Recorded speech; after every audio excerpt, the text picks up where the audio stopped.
raabsho waagii baryaba awbax laga waraabsho waxaan ku warwaraynaa wadankiina wax u barta oo xambaaro. الرحمن الرحيم. السلام عليكم ورحمة الله وبركاته. وعشر كان شناد برشة آلة scientific calculator. عشر كان أفراد عشر كان شناد عنده ما أنت وحنكو قادم دونا quadratic equation cubic equation سيد لوج ليه scientific كده كلا scientific MS كا scientific ES بلاس كا وحنكو هرمر دونا scientific عدان كا ES كلا يرادو سيد لوج ليه quadratic equation markaan rabno inaan gelino quadratic equation scientific cadaan ka waxaan taabanaynaa mode k kadibna waxaan taabanaynaa number 5 oo ay ku qoran tahay equation kadibna waxaan dooranaynaa number 3 oo ay ku qoran tahay quadratic equation oo x2 ay saaran tahay cubic waxaan taabanaynaa number 3 kadibna waxaan noo soo bixi doonaa a b e c a waa horgalaha baawarka ugu weyn xarafka wata b na waa xarafka wata baawarka 1 ka ah c-na horgalihiisa c-na waa tirada constantga ah haddii aan ku celiyo a waa horgalaha xarafka baawarka ugu weyn wata b-na waa horgalaha xarafka ku xiga baawar ahaan oo baawarkiisu yahay 1 c-na waa tirada constantga ah waxaan gelinaynaa quadratiga waxaa lagu yaqaanaa asaga equation-ka waa inuu xarafka ugu baawarka weyn uu yahay square tirada square-ka ah xarafka square-an tirada horgalihiisa ayaan gelinaynaa waa 1 kadibna waxaan taabanaynaa equal kadib waxaan gelinaynaa haddana b oo ah xarafka ku xiga tiradiisa horgalaha u ah waa -1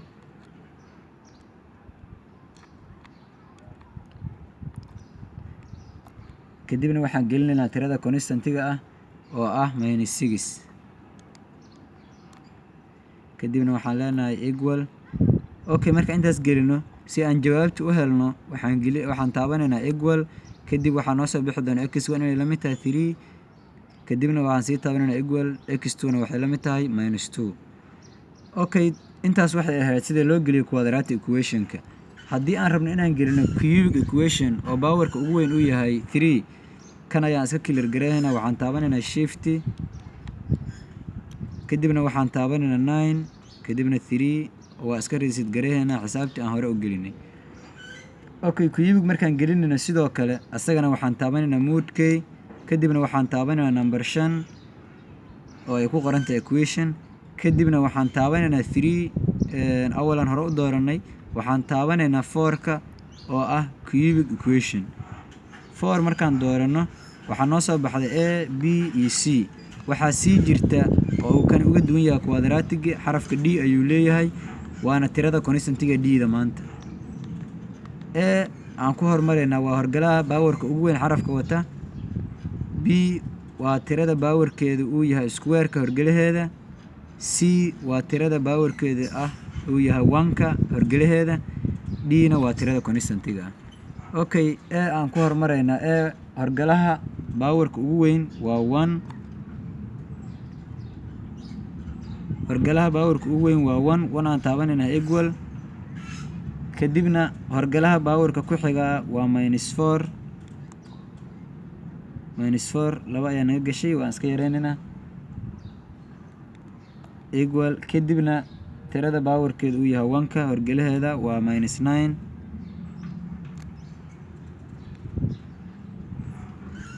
okay tirada constantga ah ayaa noogu dambeysa oo d ah waa 36 okay marka u dambeysa waxaan taabanaynaa equal x-ta koowaad waa -3 qiimaheeda x-ta labaad waa 4 x-ta saddexaadna waa 3 intaas ayaan kusoo koobaynaa casharkeena maanta awbax laga waraabsho waxaan ku warwaraynaa wadankiina wax u barta